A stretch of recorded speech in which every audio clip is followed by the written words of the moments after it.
తుపాను ప్రభావిత జిల్లాల కలెక్టర్లు ఉన్నతాధికారులతో ముఖ్యమంత్రి రేవంత్ రెడ్డి వీడియో కాన్ఫరెన్స్ నిర్వహిస్తున్నారు. మంత్రులు తుమ్మల నాగేశ్వరరావు, పొన్నం ప్రభాకర్, ఉత్తమ్ కుమార్ రెడ్డి, కోమటిరెడ్డి వెంకటరెడ్డి, కొండా సురేఖ, వాకిటి శ్రీహరి, తుపాను ప్రభావిత జిల్లాల కలెక్టర్లు, ఉన్నతాధికారులు పాల్గొన్నారు. తాజా సమాచారం మా ప్రతినిధి నాగేశ్వరాచారి ప్రత్యక్ష ప్రసారం ద్వారా అందిస్తారు.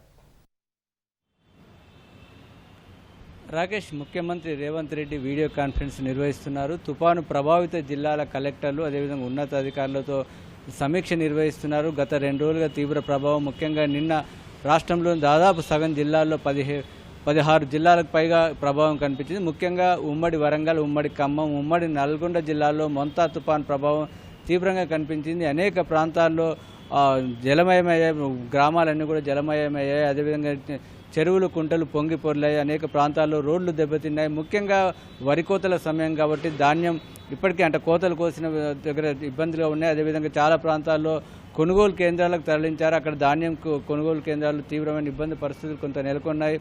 వరి, మొక్కజొన్న, అదేవిధంగా పత్తి, వీటికి సంబంధించిన కొనుగోళ్ల విషయంలో ఎలాంటి ఇబ్బందులు కలగకుండా జాగ్రత్తలు తీసుకోవాలని ప్రధానంగా ప్రభుత్వ ఉద్దేశం కనిపిస్తుంది. ఆ విషయంలో ఎలాంటి జాగ్రత్తలు తీసుకోవాలి, రైతులు నష్టపోకుండా ఏ విధంగా చేయాలి, ఇప్పటికే ఒకవేళ ఎక్కడైనా తడిసిన ధాన్యం ఉన్నట్లయితే దాన్ని కూడా కొనుగోలు చేయాలనే ఒక ఆలోచన ప్రభుత్వానికి కనిపిస్తుంది. దానిపైన కూడా ముఖ్యమంత్రి స్పష్టతనిచ్చు దిశానిర్దేశం చేయనున్నారు. అదేవిధంగా అనేక ప్రాంతాల్లో కూడా రోడ్లు దెబ్బతిన్నాయి. ఇటు గ్రామీణ ప్రాంతాలు, పట్టణ ప్రాంతాల్లో వాటన్నిటికి సంబంధించి ఇప్పటికీ ఒక తాత్కాలిక మరమ్మతులకు ఎంత ఖర్చు అవుతుంది, అదేవిధంగా శాశ్వతంగా పునరుద్ధరించడానికి ఎంత ఖర్చు అవుతుంది, వాటికి సంబంధించిన ఒక అంచనాలు తయారు చేయడానికి కూడా అధికారులను ఈరోజు ఆదేశించే అవకాశం కనిపిస్తుంది.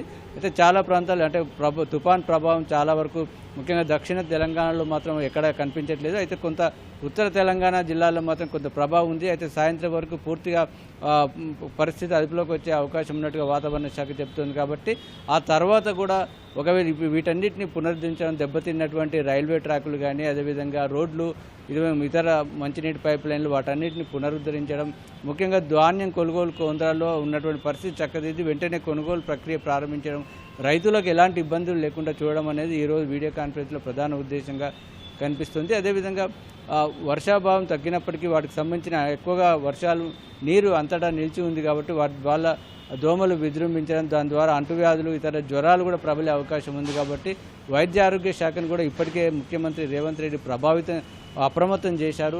ఇక నుంచి కూడా అవసరమైతే పిహెచ్సిలకు, ప్రాథమిక ఆరోగ్య కేంద్రాలు, పట్టణ ఆరోగ్య కేంద్రాలు పూర్తి స్థాయిలో సిద్ధంగా ఉండే విధంగా వాటికి సంబంధించి మందులు తెప్పించడం, అవసరమైన ప్రాంతాల్లో వైద్య శిబిరాలు నిర్వహించడం, వాటన్నిటికి సంబంధించి కూడా దిశానిర్దేశం చేయనున్నారు. ఇప్పటికే పూర్తి స్థాయి అంచనాలు సిద్ధమైన తర్వాత దీన్ని కేంద్రానికి పంపించి వరద సాయం కింద కేంద్రం నుంచి కూడా నిధులను కోరాలని ప్రభుత్వం భావిస్తుంది. అయితే గతంలోనే పంపించినటువంటి ఈ సీజన్లోనే అనేక సందర్భాల్లో తీవ్ర వర్షాల పరిస్థితుల కారణంగా రాష్ట్రంలో అనేక ప్రాంతాలు దెబ్బతిన్నాయి. వాటి నుంచి కూడా ఇంకా కేంద్రం నుంచి సరైన విధంగా స్పందన లేదని ప్రభుత్వం భావిస్తుంది. అయితే కేంద్రం నుంచే స్పందన లేదా, కేంద్రానికి అవసరమైనటువంటి వివరాలు ఇవ్వడంలో అధికారులు విఫలమవుతున్నారనే అంశాలపైన కూడా ముఖ్యమంత్రి ఆరా తీస్తున్నట్టుగా తెలుస్తుంది. మొత్తం మీద ఈ ప్రభావం నుంచి పూర్తిగా ప్రజలు ఎలాంటి ఇబ్బందులు లేకుండా అన్ని చక్కదిద్దే విధంగా, పూర్తి పరిస్థితులను చక్కదిద్దే విధంగా ఈ విధంగా ఏర్పాట్లు చేయాలని ముఖ్యమంత్రి ఆదేశించనున్నారు.